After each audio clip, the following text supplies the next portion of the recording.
Sticking to consistency, I figured doing a Silent Hill video in the style of my last post on Devil May Cry would be pretty cool. This one is probably going to be just a bit longer maybe because it's Silent Hill. I haven't edited it yet, so I don't know. I'm gonna stay away from the Western Silent Hill games mainly because I haven't played them. I really did like Downpour, and Murphy is easily one of my favorite leads in the series, but I've only seen a playthrough and I kind of want to stay in the realm of what I know, so I won't be talking about these unless a topic mentions them. So with that out of the way, let's get started. The town of Silent Hill is not really underrated, but an aspect that is underrated in my opinion is its forms we see in the original 4 games. Assuming you already know how the town works, we see 2 different versions of the town in these 4 games. Silent Hill 1 and 3 are manifestations of Alessa Gillespie's pain and suffering she endured through her childhood and short life. This is extended in 3 as Heather is the reincarnation of Alessa and carries the fetus of the Order's quote-unquote god. So wherever she goes, the power of the town manifests. But in Silent Hill 2, Alessa is nowhere to be found, and the town manifests aspects of James, Angela, and Eddie's unconscious minds to torment them for their sins. And in Silent Hill 4, it's a weird mix of both, as Alessa isn't projecting her nightmare fuel, but the concept of Walter being the source of the other worlds is very similar. Then it's similar to 2 as it's a personal hell Walter lives in. I really think the idea that Silent Hill 2 puts forth is my preferred way to look at the town. I like the idea of the town having powers naturally versus the town using the power of a dead girl to manifest nightmares. 2 almost paints the town as neither good nor bad, but like in the middle, like gray. Because it presents James with the choice to be better. It gives him the opportunity to fall and sink deeper into himself, but it also gives him a way out. And I really like that. It's really cool. Pyramid Head is my favorite monster next to the nurses. I love his design and his symbolism, that being a manifestation of James' guilt and unconscious desire for punishment. His helmet in the lore of Silent Hill is designed to always pull the wearer's head down in shame, and his sword symbolizes the titanic burden of guilt he chooses to carry. It's great art design that fits within the established premise of the game and represents James perfectly. I remember reading something that Team Silent all agree that under the helmet is James's face, and the weird bulbous fleshy mask that the action figure and other interpretations show under the helmet wasn't a part of his design and is non-canon. Pyramid Head is just an interesting character though, because people seem to ignore his actual meaning to impose their ideas. That is cool, but I do think it kind of strays away from the original purpose. The biggest theory I've heard is the symbol of the oppressor. But the fact is, to steal a quote from Azure Aesthetics, I probably mispronounced that name, Pyramid Head is almost too cool for his own good. He could be a floating yellow ball with nails and it wouldn't change anything. That's a bit paraphrased, but this is true and I don't really think anyone gets it. Those people being the ones who make the movies, new games, or super long analysis videos who don't respect the source material like Jacob's Ladder and have an ideology they want to impose onto the character. Yes, if you couldn't tell, I'm a bit salty, but I feel like I can say this stuff because I also did that same thing. I made the mistake of telling the creators what their character is supposed to represent at one point, and yeah, just don't do that. One aspect I like about Pyramid Head is the fact the creators called him the Truth. Spoiler warning, but Pyramid Head is kind of the good guy.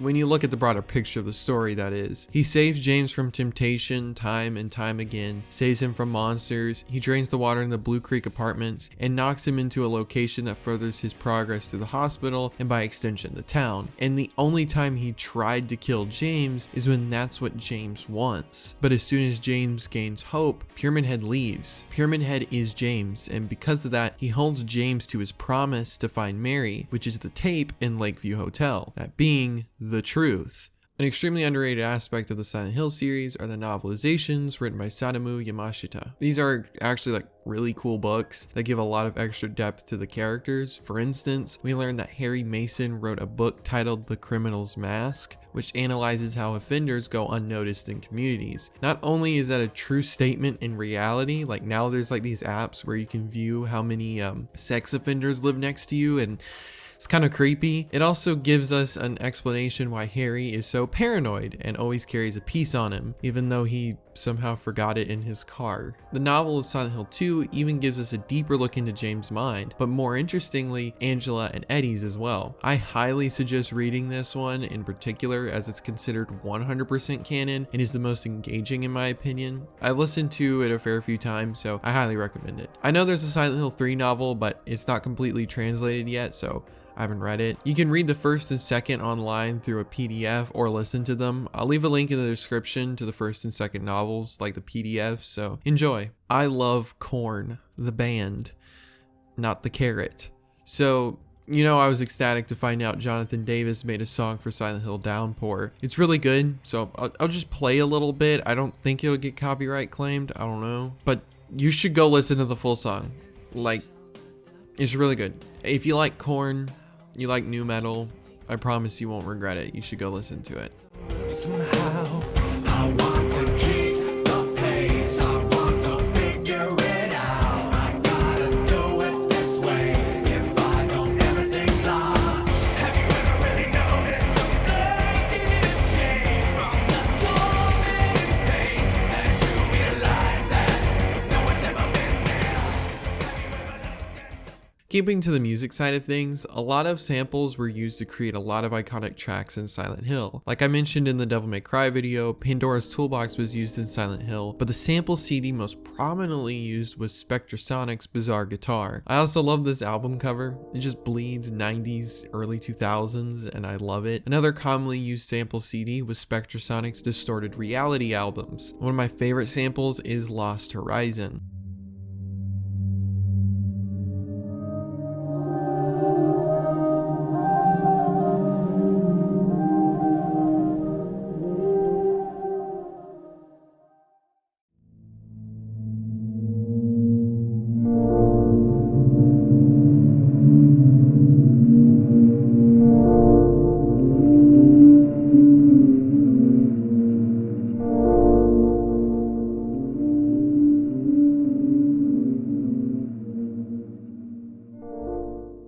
I also freaking love this album cover. It's so awesome. I love all the colors, and it really reminds me of Cruelty Squad's art style. It just goes unequivocally hard. I'll leave a link in the description to two videos, one that explains how the music was made and one that compares the samples to the final songs. It's a really cool watch if you're into this. Getting more into the deeper aspects of the games, one of my favorite parts of Silent Hill is its ability to express emotions. Most media guides you to feel a certain way, and that's really good for setting a scene, but Silent Hill takes it to the next level by making you feel a jumble of emotions. I really like this because I can't think of a time I've ever felt like one singular emotion. Most of the time it's a mishmash of emotions and feelings, and it just makes the whole situation more 4D. You can't quite capture or explain it. But Silent Hill is one of the only games that made me feel this very real jumble of feelings. One of my favorite examples of this is in Silent Hill 4. We get a flashback to when Walter was a child where his dirtbag parents verbally abuse him. While his dad tells him how useless he is, the song that plays isn't intense or sad,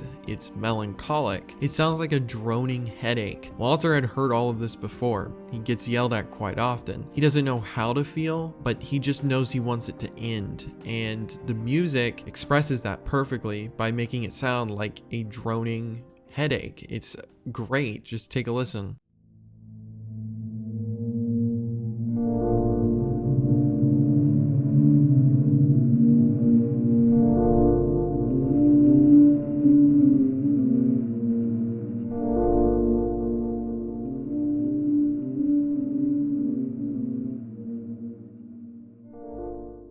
Silent Hill 2 does this as well to greater, more obvious effect with the Nightmare Hotel. After James watches the tape of him smothering Mary, the song Black Fairy plays. Doesn't feel sad or angry. It's a long, pulsating, grotesque headache that feels like years of pain flooding back all at once. But you walk through this molding, rotten hallway. It's crushing.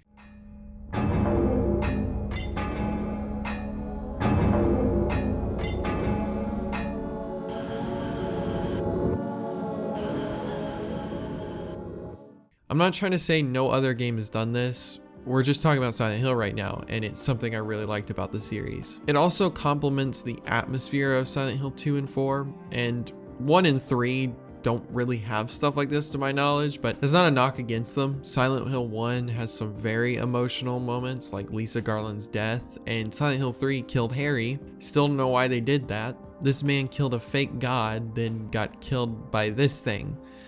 I don't know, man, it's just wild. Silent Hill is quite literally made up of grays. It's not as simple as black and white in these games, and that's just a fact. It's easy to paint characters as good or bad, but when you really break them down and see what they went through, you either learn to forgive them or see their decline into insanity. Characters like James from Silent Hill 2 seem good, but then you learn he killed his wife. But then you learn it was a mercy killing, more than likely planned between them, and then it paints James in a completely different light. You don't know how to feel about him. Or Murphy from Silent Hill Downpour, one of my favorites. In the beginning, we see Murphy brutally murder a man he clearly has history with, but as the story progresses, we learn that that man hurt his son and murdered him. So now Murphy is no longer bad in our eyes, but he still murdered someone, so he's in the middle. I love this, and it genuinely surprises me when I learn some people don't like this style of character writing, because it's just too real. In Silent Hill, there aren't inherently good people, they're just those who choose to do the right thing. An example that comes to mind is when we read Harry's letter to Heather in Silent Hill 3. He admits he thought about killing her as a baby, as she is the reincarnation of the incubator or the girl who stole his daughter away back in Silent Hill 1. But he chose to do the right thing, even though he felt a strong urge to get some form of vengeance. It's an amazing way to write characters, and I think it adds a layer of depth you don't find that often, because I don't think it sells that well. I mean, some people try to paint these characters as black and white, and it's just a 2D approach to the story, and I don't think it gives Team Silent enough credit. And I also find it funny because these same people who try and paint it as like black and white are also the people who overanalyze the crap out of the series. It's really weird. One of my favorite examples of this black and white concept is Walter Sullivan. He did horrible, terrible things, but we learn why. We learn that as a child, his parents abused him verbally and probably physically as well, as abandoning him in apartments. The fact is, Walter is an awful person. We aren't meant to empathize with him, but we're invited to see his tragic story. And that's what Silent Hill is, a series of tragedies. These characters are given the ability to do what's right or wrong, and we get to explore that with them. Whether you give up, give in, or move on, the Silent Hill series manages to tell a compelling story with complex characters, and in some cases, the true horror isn't even the thing chasing you. It's who you are. Fukuro, or Bag, or Sack, is a 3-minute short movie of Pyramid Head and the mini monsters of Silent Hill 2. It also featured an original monster called Fukuro Lady, pretty much the female version of Pyramid Head. I would recommend watching it, but it's pretty weird and gruesome. Nothing disgusting happens in the short film, but it's implied. It's great horror, and I like the very vapid cuts. It kind of overloads your senses, and so you don't really know what's going on. I don't know if it's supposed to be canon or just a creepy short film. Either way, if you have the guts, you should go watch it. Okay, this isn't an underrated aspect, but I really feel like I need to mention this to just lay the groundwork for my perspective on the series. I also do find it kind of interesting how this series harbors the worst fan theories ever. Starting with Silent Hill 2, all the monsters had symbolic meaning. The lying figures represented James' confinement and Mary's decaying body during her last days. The red pyramid thing, or pyramid head, as we talked about earlier, is a manifestation of James' guilt and desire for punishment. This was a really cool aspect of the game, and it fit the more grounded, dare I say realistic tone of the entry. It allowed us, the players, to explore James' psyche in a palatable way that worked in the narrative. Naturally, people found this cool and began to apply this style of monster design to every Silent Hill game. Games like Silent Hill 1, which have clearly stated reasons for their monsters, now have to have some abstract double meaning. And games like Silent Hill 3 and 4, which have no meaning to their monsters, also get overanalyzed. A lot of people try to say this monster represents sperm. No, no it doesn't. This got so bad to the point where the Silent Hill wiki had to ban a member for saying weird things about Silent Hill 4 and its supposed link to male genital mutilation, or fans harassing one of the only active members of Team Silent so much he doesn't want to have anything to do with us anymore. The thing that bothers me the most, mainly because I also did this, and it's superimposing meaning into the games. I am guilty of this, I said it earlier, and I actually have proof. It's a 10k word long unfinished essay on Silent Hill 2 where I overanalyzed the hell out of these games and got so frustrated because I would see new things, and because I've been convinced that everything has a meaning, I had to mention it and over dissect it, and it was annoying and it's dumb. I also think it's a bit disrespectful to the original design of the game. I understand the developers have said a lot of stuff is up to interpretation, but I think they mean in the bounds of the world they constructed. No, Silent Hill 2, which was made in 2001, was not based on an article about male loneliness that came out 20 years after its launch. And no, Silent Hill 3 is not about pregnancy, abortion, and womanhood. It's a continuation of Silent Hill and the PS1's plot, and Harry's daughter, Heather, is the lead because it makes sense that way, given the events of the prior games. I think this is something that happens to every famous work of art. We all take something out of it, and some of us begin to state it as fact. I used to do the same thing, no hate here, because I doubt Team Silent had the clairvoyance to see an article 20 years into the future. They made a game about a mentally disturbed man looking for his dead wife, only to be reminded he was the one who killed her. There are deep and interesting things in the game, but they all work in tandem with the narrative. A big thing that makes me laugh is when people who say they hate the reuse of Pyramid Head because the directors and game devs don't understand his meaning are also the people who say Pyramid Head is an image of toxic masculinity or a buff dominating man who uses women and throws them around. But then I guess forget Pyramid Head was a fairly skinny man with a gut that carries around a huge sword that symbolizes the burden James carries, not a penis. I don't want to harp on, but I genuinely hate when people try to cram a personal philosophy into a game that's purposefully ambiguous and then state it as fact. It just seems disrespectful to the original vision, and I don't know, I figured I should mention it here so I don't repeat myself in later Silent Hill videos. Mind you, I'm not saying theory crafting is wrong, but no, this does not represent a woman's vagina. Please just stop. One of the most iconic images in horror is the chained door to room 302. Silent Hill 4 is a pretty divisive game, and unsurprisingly, I'm quite a fan of this entry. Had Silent Hill 2 not been released or been a sequel to Silent Hill on the PS1, Silent Hill 4 would be my favorite game in the series. To me, the unique setting of an apartment building gripped by the malice of one man's desire to see his mother again is really cool. Also, the fact that the team made a square room one of the most deeply interesting mechanics and gameplay, and an effective horror device is downright amazing. When you start out, apartment 302 is an oppressive room, but when you go through the other worlds Walter created, the room becomes a safe space, one you can heal and save the game in, a place you feel safe in. But halfway through the game, the room becomes oppressive again, but with the added twist of no longer being safe. Your sanctuary, the one place you could rest comfortably, is now full of hauntings, and all sense of safety is removed. It's great horror. I personally hate first-person horror games, and I'm pretty sure I can thank this game for popularizing it. And even though I'm pretty biased, I do like it here. It creates a personal connection to the room, and it's really cool in my opinion. I know it's not the most polished Silent Hill, but it's on GOG, and I 100% recommend playing this game for the story and music alone. Silent Hill is such a complex series, made of hundreds of moving parts that create a great psychological horror experience. I can 100% guarantee I've made someone mad by saying something they disagree with, so if that's the case, let me know down below. For those who enjoyed it, I recommend with every fiber of my being to go experience at least one of the original 4 Silent Hill games. If you don't have time to play a game, maybe listen to the audiobooks of Silent Hill 1 and 2. It's a great way to experience the games in a 100% canon way. But if you think I missed something really cool, mention it down below in the comments, and I may make a part 2. If this interests you, I should have a few extra videos on my channel, so you should definitely go check those out. And with all that out of the way, have a great day.